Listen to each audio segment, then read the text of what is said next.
राधे राधे, जय श्री कृष्ण। दोस्तों, पूजा घर में माचिस रखने वाली औरतें यह वीडियो जरूर देखें। दोस्तों, अगर वास्तुशास्त्र के अनुसार देखा जाए तो घर का जो मुख्य स्थान होता है वह पूजा घर होता है। पूजा घर से ही पूरे घर में सकारात्मक ऊर्जा का संचार होता है। इसलिए पूजा घर का निर्माण करवाते वक्त हमेशा वास्तुशास्त्र के कुछ महत्वपूर्ण नियमों का पालन करना बहुत ही जरूरी होता है। वैसे तो ज़्यादातर लोग अपने परिवार के रीति रिवाज के मुताबिक अपने पूजा के घर को सजाते हैं और उसमें अपने आराध्य देवी देवता को रखते हैं।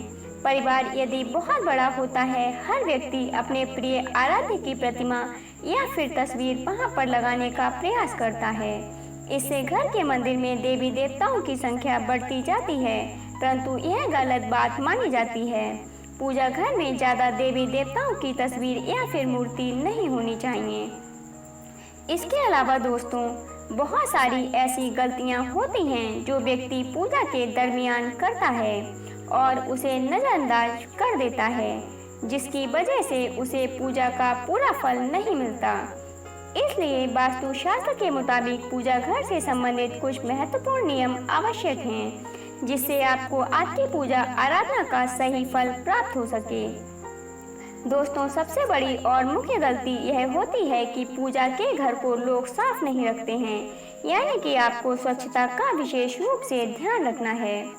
जहां पर आप पूजा करते हैं, यदि वह घर स्वच्छ नहीं है तो इससे आपको पूजा का पूरा फल नहीं मिल पाएगा और व्यक्ति को भी हमेशा शुद्ध तरीके से पूजा के घर में प्रवेश करना चाहिए। चप्पल जूते पहन करके या फिर गंदे पैरों से पूजा घर में कभी प्रवेश नहीं करना चाहिए। और दोस्तों, दूसरी सबसे बड़ी मुख्य बात यह है कि दक्षिण दिशा में कभी भी पूजा घर का निर्माण दरवाजा नहीं खुलना चाहिए, क्योंकि दक्षिण दिशा जो होती है वह मृत्यु के देवता यमराज की दिशा मानी जाती है। इस दिशा में भगवान के लिए लगाए गए ज्योत भी नहीं होना चाहिए। वास्तुशास्त्र के मुताबिक कभी भी दक्षिण दिशा में देवताओं के मुख नहीं होने चाहिए।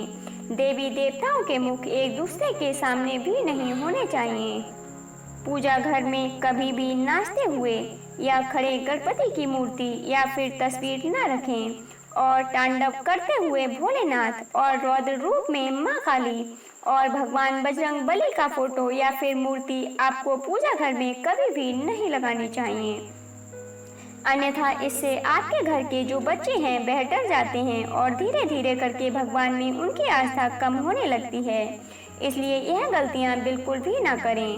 हमेशा ही पूजा घर में भगवान की शांत और बैठी हुई अवस्था वाली मूर्ति या फिर फोटो लगाना चाहिए और कभी भी खंडित मूर्ति को अपने घर में स्थापित नहीं करना चाहिए।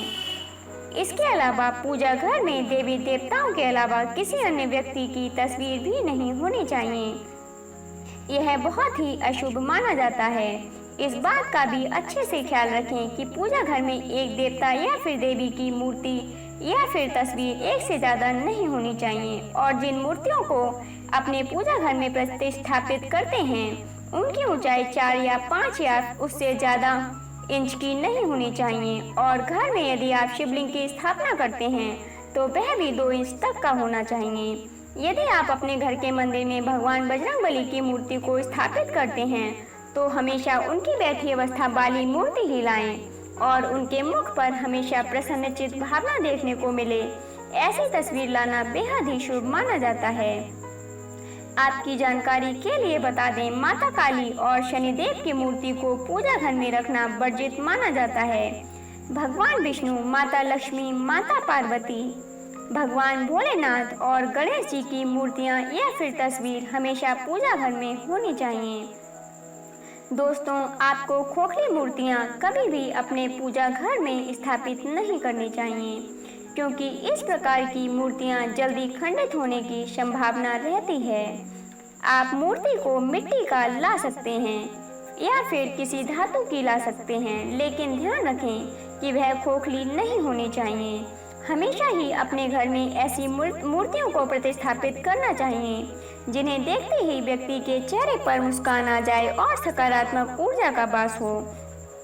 ऐसी मूर्तियों को ही सर्वश्रेष्ठ माना जाता है जिनसे घर में सकारात्मक ऊर्जा का वास हो और उन्हें देखते ही मन में शांति आ जाए। माना जाता है। पाषाण की मूर्तियों को भी बहुत ही श्रेष्ठ माना जाता है, क्योंकि आप इन्हें आसानी से साफ सुथरा रख सकते हैं। और धातु की मूर्ति भी बढ़िया होती हैं, क्योंकि यह जल्दी नहीं टूटती।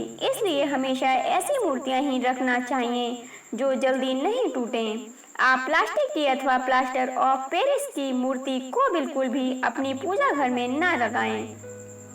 दोस्तों, वास्तुशास्त्र में मंदिर का भी एक निश्चित स्थान बताया गया है, ताकि ईश्वर का स्मरण करते समय हर व्यक्ति का ध्यान केंद्रित हो।